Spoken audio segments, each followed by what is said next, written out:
Hello students, स्वागत है आपका फिजिक्स विद इलेक्ट्रॉनिक्स पाठशाला में। आज के इस लेक्चर में हम लोग एक नया टॉपिक पढ़ेंगे क्लासिकल मैकेनिक्स का, जिसका क्या नाम होगा, जनरलाइज्ड नोटेशन। इससे पहले लास्ट लेक्चर में हम लोग पढ़े थे ट्रांसफॉर्मेशन इक्वेशन। अगर आपने ट्रांसफॉर्मेशन इक्वेशन वाला नहीं देखा है लेक्चर तो उसको आप जाके ज़रूर देखिए, तभी ये टॉपिक समझ में आएगा, क्योंकि ट्रांसफॉर्मेशन इक्वेशन का ही यूज करके जनरलाइज्ड नोटेशन को हम लोग पढ़ते हैं। ठीक, तो अभी लास्ट लेक्चर में जो हम लोग ट्रांसफॉर्मेशन इक्वेशन की बात किए थे तो उसमें हम लोग देखे थे ट्रांसफॉर्मेशन इक्वेशन क्या था, एक रिलेशन था जो किसमें रिलेशन था, जनरलाइज्ड कोऑर्डिनेट का ओल्ड कोऑर्डिनेट के साथ या जनरलाइज्ड कोऑर्डिनेट का कार्टेशियन या कन्वेंशनल कोऑर्डिनेट के साथ रिलेशन था। मतलब ऐसा इक्वेशन जो जनरलाइज्ड कोऑर्डिनेट और कार्टेशियन कोऑर्डिनेट को आपस में रिलेट करता हो, उसी को हम लोग क्या कहते थे, ट्रांसफॉर्मेशन इक्वेशन कहते थे। क्लियर है, वही इक्वेशन क्या कहलाएगा, ट्रांसफॉर्मेशन इक्वेशन कहलाता है। अब उसी ट्रांसफॉर्मेशन इक्वेशन को हम लोग क्या करेंगे, आज के इस लेक्चर में यूज करेंगे। अब देखिए जनरलाइज्ड नोटेशन क्या होता है, आपने पढ़ा है जनरलाइज्ड कोऑर्डिनेट। जनरलाइज्ड कोऑर्डिनेट आपको बताया गया था। अब जनरलाइज्ड कोऑर्डिनेट पढ़े हैं तो उन्हीं जनरलाइज्ड कोऑर्डिनेट को यूज करके अलग अलग नोटेशन बनाया जाएगा। जैसे क्या होगा, पहला नोटेशन जो हम लोग पढ़ेंगे, क्या पढ़ेंगे, जनरलाइज्ड डिस्प्लेसमेंट पढ़ेंगे। अभी तक हम लोग जो डिस्प्लेसमेंट पढ़े हैं कार्टेशियन कोऑर्डिनेट वगैरह यूज करके पढ़े हैं तो उसको जनरल डिस्प्लेसमेंट कहते हैं। लेकिन अब जो हम लोग डिस्प्लेसमेंट पढ़ेंगे वो जनरलाइज्ड डिस्प्लेसमेंट होगा। क्यों? क्योंकि उस डिस्प्लेसमेंट में हम लोग जनरलाइज्ड कोऑर्डिनेट यूज करेंगे। और हम ये देखे थे कि जनरलाइज्ड कोऑर्डिनेट जब यूज करते थे तो किसी पार्टिकल का पोजीशन या मोशन अगर है डिस्क्राइब करने के लिए हमको कम कोऑर्डिनेट की जरूरत पड़ती थी, और कम कोऑर्डिनेट की जरूरत पड़ती थी तो आसानी से हमारा कैलकुलेशन हो जाएगा और इजीली हम सॉल्व कर सकते हैं, न्यूमेरिकल को भी सॉल्व कर सकते हैं। ये सब टॉपिक आगे वाले चैप्टर के लिए लाग्रांजियन वगैरह जो हम लोग को पढ़ना है उसके लिए काफ़ी इंपॉर्टेंट हैं। तो बिना स्किप के लेक्चर को लास्ट तक जरूर देखें, तभी आपको समझ में आने वाला है और आगे का भी टॉपिक तभी समझ में आएगा। क्लियर? उसी तरीके से अब जो वेलोसिटी हम लोग देखेंगे वो वेलोसिटी क्या होगा, जनरलाइज्ड कोऑर्डिनेट को मिलाकर बनेगा, इसीलिए उसको क्या कहेंगे, जनरलाइज्ड वेलोसिटी कहेंगे। फिर जनरलाइज्ड एक्सेलरेशन देखेंगे, इसमें भी क्या होगा, जनरलाइज्ड कोऑर्डिनेट होगा। फिर हम लोग मोमेंटम देखेंगे, इसमें भी क्या होगा, जनरलाइज्ड कोऑर्डिनेट होगा। फिर हम लोग जनरलाइज्ड फोर्स देखेंगे, इसमें भी क्या होगा, आपका जनरलाइज्ड कोऑर्डिनेट होगा। और उसी तरीके से जनरलाइज्ड पोटेंशियल भी देखेंगे, इसमें भी क्या होगा, जनरलाइज्ड कोऑर्डिनेट होगा। इन्हीं पांचों छह जो ये लिखे गए हैं टॉपिक, यही क्या है, आपके जनरलाइज्ड नोटेशन है। मतलब ऐसे रिलेशन अब हम लोग पढ़ेंगे, ऐसे नोटेशन पढ़ेंगे जिसमें जनरलाइज्ड कोऑर्डिनेट को यूज करके बनाया जाएगा। और यही सब जो नोटेशन है, यही सब जो टॉपिक है, वही क्या है, जनरलाइज्ड कोऑर्डिनेट के पार्ट हैं। Clear?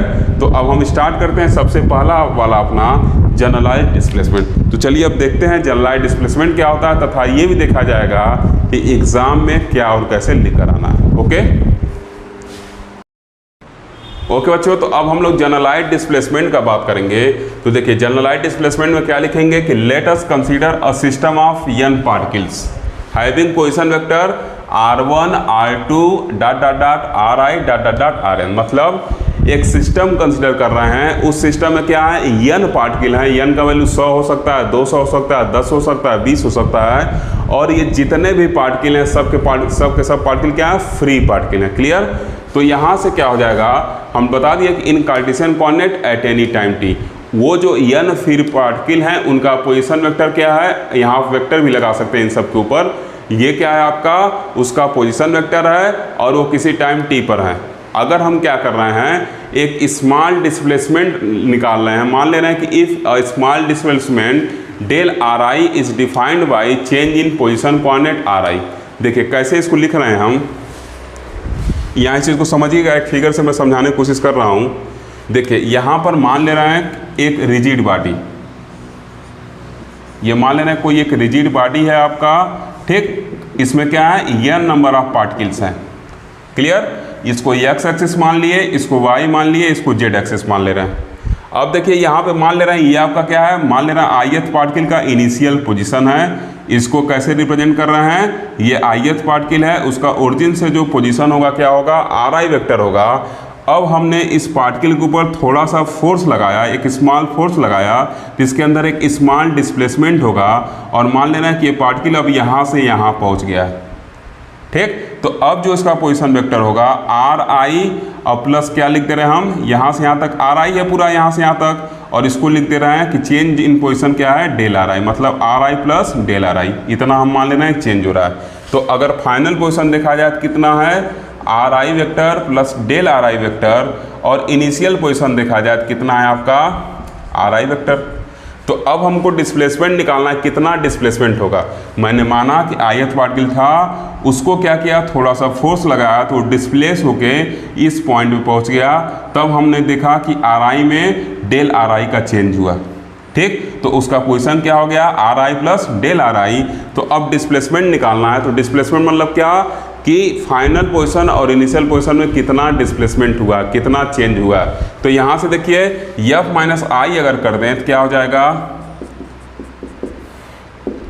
Are i plus del r i minus r i, तो ये क्या निकल के आएगा, डेल आर आई। और यही जो डेल आर आई है आपका क्या है, डिस्प्लेसमेंट कहलाता है, मतलब पार्टिकल अब अपने इनिशियल पोजीशन से इतना डिस्प्लेसमेंट हुआ, पार्टिकल का इनिशियल पोजीशन से इतना डिस्प्लेसमेंट हो गया, डिस्प्लेस हो गया, ठीक।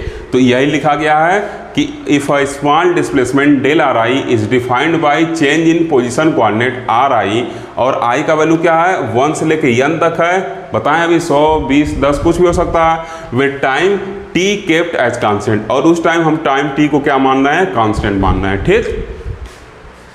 If Q1, Q2, Q3 dot dot dot QF are the generalised coordinate, अगर ये Q1, Q2, Q3 generalised coordinate हैं of the system, then the transformation equation is written as, तो ट्रांसफॉर्मेशन इक्वेशन को हम लिख सकते हैं कि R I equal to R I Q1, Q2, Q3 dot dot dot QF into T, ठीक।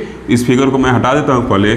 तो देखिए ट्रांसफॉर्मेशन इक्वेशन मिला, मतलब एक ऐसा इक्वेशन हमको मिला जो क्या कर रहा है, कार्टेशियन कोऑर्डिनेट को जनरलाइज कोऑर्डिनेट के टर्म में क्या कर दे रहा है, रिलेट कर दे रहा है, कन्वर्ट कर दे रहा है। इसी इक्वेशन को हम क्या कहेंगे, ट्रांसफॉर्मेशन इक्वेशन कहेंगे।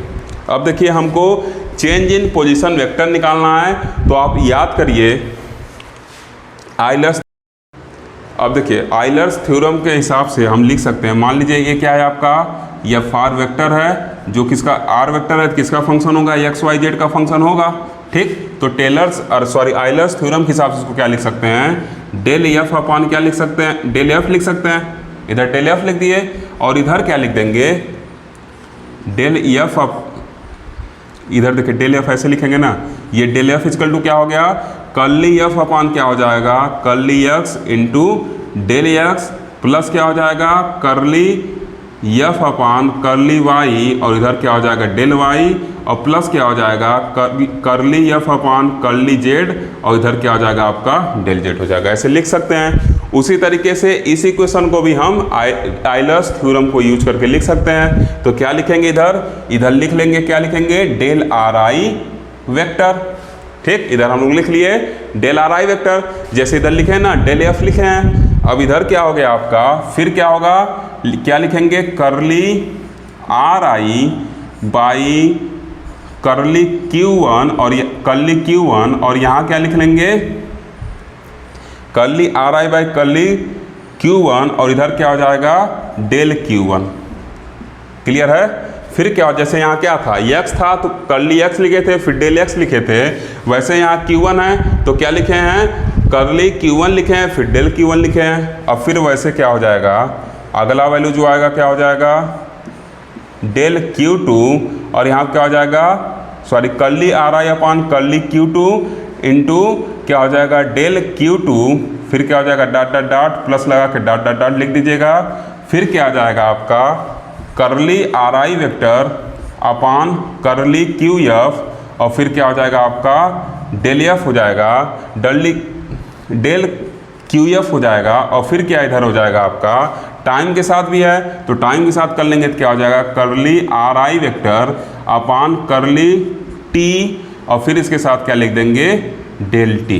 तो ये आइलर्स थ्योरम के हिसाब से लिख सकते हैं कि करली आर आई इक्वल टू क्या हो जाए, del r I equal to क्या हो गया, करली आर आई अपॉन करली Q1 डेल Q1, फिर करली आर आई अपॉन करली Q2 डेल Q2, और फिर आगे क्या लिख देंगे, प्लस प्लस प्लस, आप चाहें आगे क्या लिख देंगे, plus dot dot dot plus, आप आगे चाहें तो और भी टर्म लिख सकते हैं, और फिर क्या हो गया, ये वैल्यू लिख दिए, ठीक। अब देखिए टाइम को हमने क्या किया, फिक्स कर दिया है, इसलिए डेल टी का वैल्यू 0 हो जाएगा। तो जब डेल टी का वैल्यू 0 होगा, चेंज इन टाइम 0 हो जाएगा, तो पूरा ये टर्म क्या होगा आपका, वैनिश हो जाएगा। तो डायरेक्ट हम इसको 0 कर देंगे और एक जनरलाइज फॉर्म में अब इस इक्वेशन को हम लिख लेंगे। वो हम लोग का जनरलाइज फॉर्म क्या होगा, अब हम लोग देखेंगे कि जनरलाइज फॉर्म में इसका वैल्यू क्या होगा। ओके,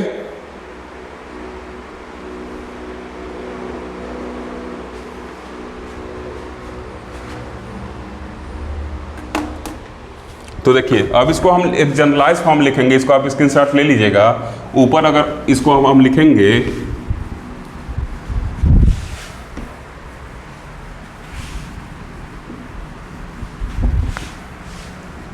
यहाँ के बाद आप नोट्स में यहाँ ऊपर डायरेक्ट लिखिएगा, क्या हो जाएगा, डेल आर आई, ये पूरा टर्म 0, ठीक, चूंकि चेंज इन टाइम 0 हो जाएगा क्योंकि टाइम को कांस्टेंट माने हुए हैं।